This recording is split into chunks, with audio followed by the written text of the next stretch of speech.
Hey, in the studio today, thought I'd show everyone what was going on with the commission for the Dayton Children's Hospital. It's a big piece, so I have to kind of get back far away from it. But this is the paper airplane kind of tessellation that I actually did a little sketch of it, and they wanted it in watercolor. This is, let's see if I can get this over here without making y'all sick.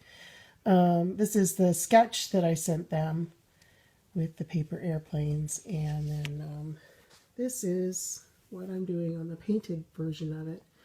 The excuse me, double colored one that you see down there with the blue, that was my test for the color scheme that they wanted.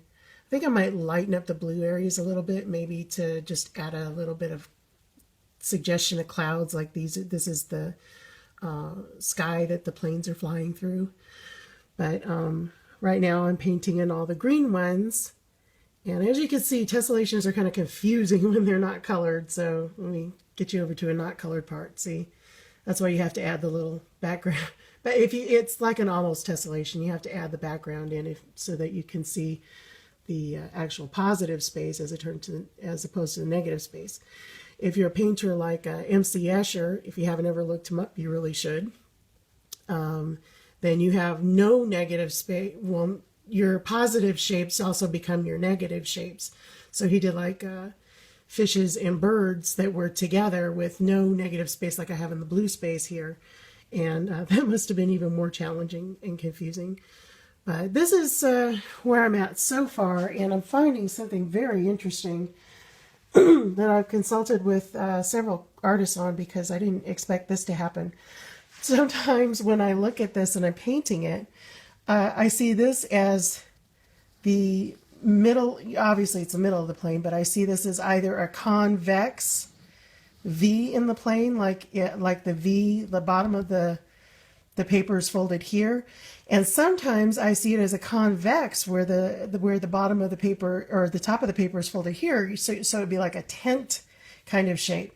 And I thought maybe something was wrong with my shading or something, because I wasn't sure what exactly was going on. So I think I've had probably 7 other artists in my building in here looking at it, giving me advice, and I've tried several other shading options that, you know, even if I shaded it, interestingly enough, if I switch the shading here, like from the dark here to the light here, it still does the same thing.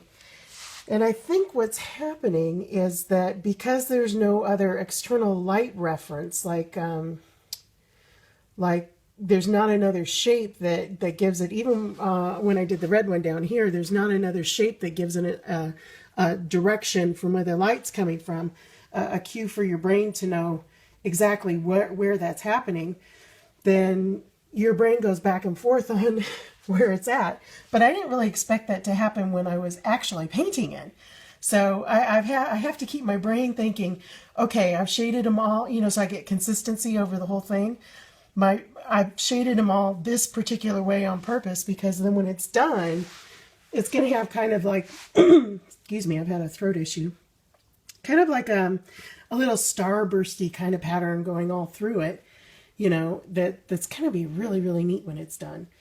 But that's where things are at now. As I get a little further along, then I'll share more videos. I'm finding out I'm really starting to get the hang of this video stuff. I think I might go out and buy a webcam, and then you can see me actually working, because I have to hold this.